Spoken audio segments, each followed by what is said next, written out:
How to fix MySQL Shutdown Unexpectedly XAMPP error. Hi everyone, this is Kate and welcome back to another video, and in today's video we will fix if your MySQL is stopped working unexpectedly, so that may be a XAMPP error. So in order to fix that, you have to open up Task Manager. So click on the search bar and in the search bar type in Task Manager and open it up.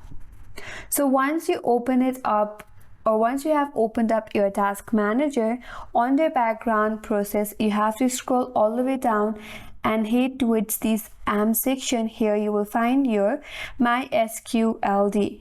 Right click on it and here you have to click on End Task. So once you have ended the task for mysqld, now you can close this and open up your XAMPP control panel, and then you can start your MySQL. So here click on Start, and with that your problem will be solved. And that's all for today's video. Hope this video was helpful, and if you're new to our channel, consider subscribing. Thanks for watching and stay tuned for more videos.